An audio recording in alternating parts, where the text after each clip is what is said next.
नमस्कार, मैं डॉक्टर राजेंद्र प्रसाद हूँ, director medical education, eras Lucknow medical college Lucknow, pulmonary medicine का प्रोफेसर एंड हेड हूँ। इसके पहले मैं वल्लभ भाई पटेल चेस्ट इंस्टीट्यूट दिल्ली का निदेशक रह चुका हूँ और KGMC में professor and head pulmonary medicine रह चुका हूँ। आज वर्ल्ड COPD डे है, 17 नवंबर 2021। कोई भी डे इसलिए मनाया जाता है कि उस बीमारी के बारे में जनता को जागरूक किया जाए। COPD को हम फुल फॉर्म में क्रॉनिक ऑब्स्ट्रक्टिव पल्मोनरी डिजीज़ कहते हैं।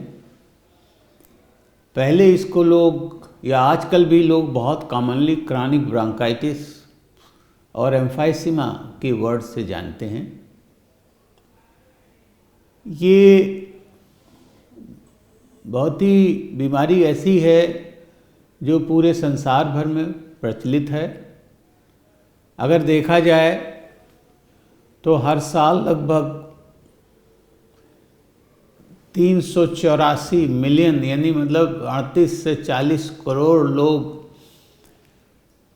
COPD से ग्रसित होते हैं पूरे संसार में और लगभग 31-32 लाख लोग हर साल COPD से मृत्यु होती है। हमारे भारतवर्ष में भी ऐसा एस्टिमेट किया गया है, जो ग्लोबल बर्डन ऑफ डिजीज़ के अनुसार लगभग 50 से 55 मिलियन यानी 5 से 5.5 करोड़ लोग COPD से ग्रसित हैं और लगभग 8 लाख लोग हर साल COPD से भारतवर्ष में मृत्यु होती है। अब सवाल इस बात का है कि COPD होता क्यों है।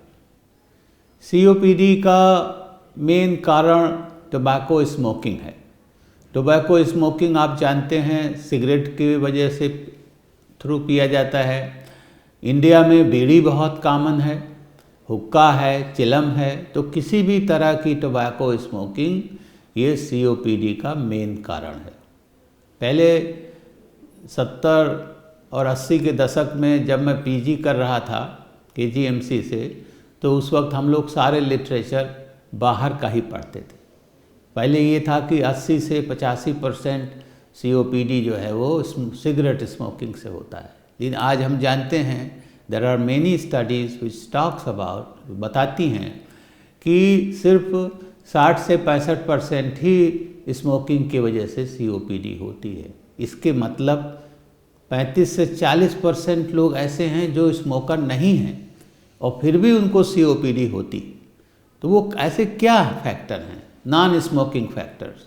अभी मैंने रिसेंटली एक Indian journal of chest disease में आर्टिकल लिखा कि नॉन स्मोकिंग फैक्टर्स क्या होते हैं, क्योंकि भारत में ये 40 से 45% हो सकता है। तो जैसे सबसे इम्पॉर्टेंट नॉन स्मोकिंग पहला कारण बायोमास फ्यूल का है। हमारी माताएं और बहनें जो घरों में कंडा लकड़ी का इस्तेमाल करके जो खाना पकाती हैं उसे हम बायोमास फ्यूल कहते हैं, या कोल का इस्तेमाल करती हैं या बुरादे का इस्तेमाल करती हैं। तो इससे जो धुआं होता है वो फेफड़े को वैसे ही नुकसान करता है जैसे कि बीड़ी और सिगरेट पीने का नुकसान होता है। इवन अभी कुछ नई स्टडीज़ हुई हैं जिसके अंदर लिखा गया कि धुआं जो हम ये मच्छर मारने की जो कॉइल्स यूज़ करते हैं, जो अगरबत्ती का धुआं जो निकलता है, ये धुआं भी जाके फेफड़े को नुकसान करता है और COPD कर सकता है।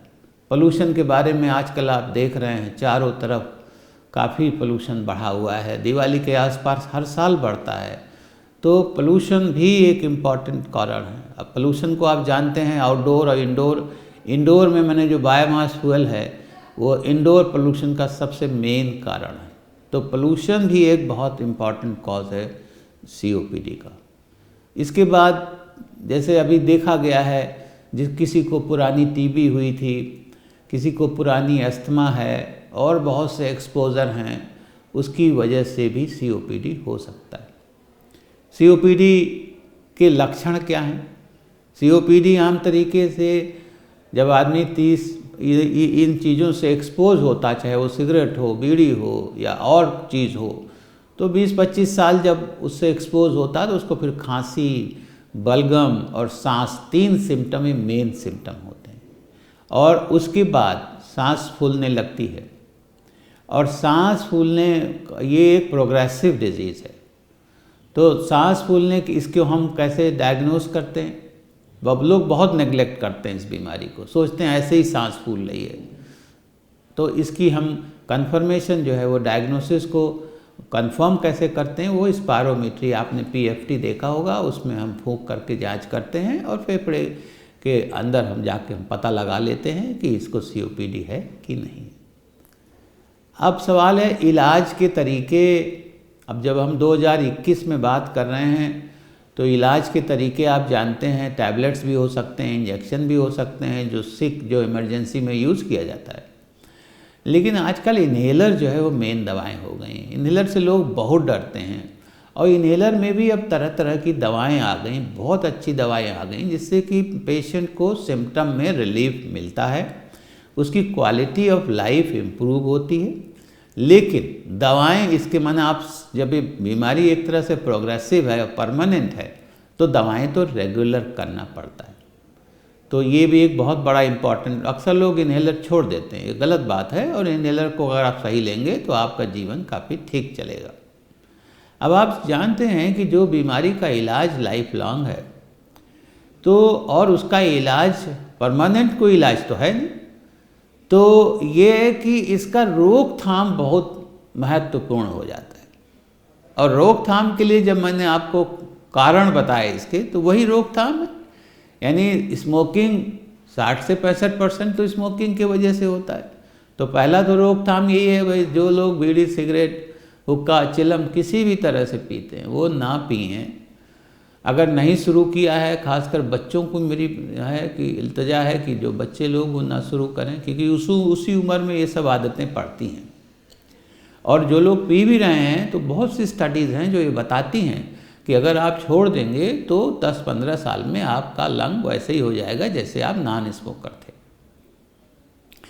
लेडीज़ के लिए वही खाना जो है, जो चूल्हा और लकड़ी और कंडे पर इस्तेमाल करती हैं खाना पकाने के लिए, वो नेचुरली पहला चॉइस है कि उसको गैस में कन्वर्ट करिए। अब गैस साल दो सरकार हमारी गैस दे रही है, लेकिन सबको तो नहीं मिल पा रहा।